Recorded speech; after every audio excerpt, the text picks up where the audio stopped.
Good morning mister Krishna Prasad.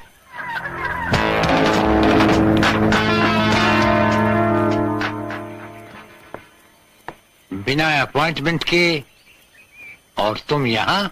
वक्त कम था इसलिए अचानक आना पड़ा। इस चेकबुक के हर पन्ने पर मैंने दस्तखत कर दिए हैं। रकम आप जितनी चाहे भर सकते हो, लेकिन मेरे बेटे को कानून के शिकंजे से छुड़ाना है, जिसे आपके भाई इंस्पेक्टर ज्वाला प्रसाद ने गिरफ्तार कर लिया है, और ये काम सिर्फ आप ही कर सकते हैं। तुम्हारे बेटे को जमानत की जरूरत है, हमारी नहीं। जानता हूं, मगर रद्द कर दी है जमानत कोर्ट ने, इसीलिए तो आपके पास आया हूं। हम अभी तक नहीं भूले महाकाल कि जिस अर्जुन को तुमने सजा दिलवाई थी हमारे हाथों, वो दरअसल बेकसूर था। उसकी मां और उसके भाई के खून के बावजूद सजा अर्जुन को मिली, और जाती तहकीकात के बाद जब तक हमें पता चला, हम अर्जुन को सजा दिलवा चुके थे, और अर्जुन की बेगुनाही का सबूत कोई भी नहीं था हमारे पास।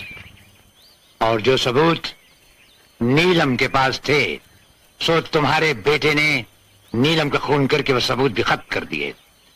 और अब महाकाल, तुम्हारे बेटे को कानून के लंबे और चौड़े हाथ, वो जहां कहीं भी होगा, जैसे भी होगा, खींच लाएंगे। इसका मतलब आप मेरे बेटे को नहीं छुड़ाएंगे? छुड़वाएंगे, जरूर छुड़वाएंगे महाकाल। अफसोस फांसी के फंदे से नहीं, दुनिया और तुम्हारी झंझट से। इस जवाब का मतलब समझते हो कृष्ण प्रसाद? महाकाल से दुश्मनी और अंजाम एक भयानक तूफान। अंजाम का डर सोचना हमारे लिए बेकार और बेसूद है। रही बात तूफान की महाकाल, तो किश्ती और बादबान तो क्या, हम तो वो भंवर हैं जिसमें समुंदर के समंदर डूब जाते हैं। कृष्ण प्रसाद, सारा बंबई शहर इस बात का भी गवाह है कि महाकाल जो सोचता है वो कर दिखाता है।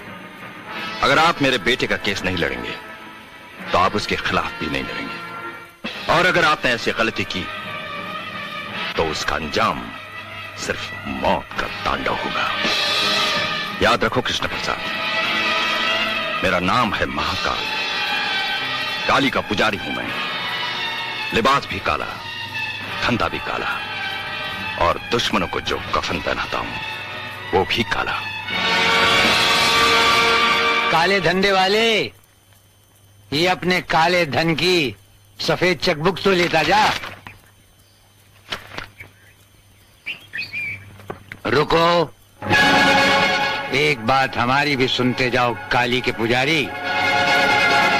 छिपकली के बच्चे कभी मगरमच्छ नहीं बन सकते, वो दीवार पर रेंगते रेंगते ही मर जाते हैं। कृष्ण प्रसाद को दुनिया एक कानूनी पंजा कहती है, और वो पंजा एक शेर का है जिस पंजे में कानूनी मुजरिम आकर कुचला जाता है। हमारी राय मानो, अपने बेटे की अर्थी का सामान तैयार रखो, क्योंकि किसी भी वक्त कोर्ट उसे सजाए मौत देगा ही। किसके पंजे से किसकी मौत होगी और किसकी अर्थी उठेगी, इसका फैसला अदालत के फैसले के बाद ही होगा कृष्ण प्रसाद।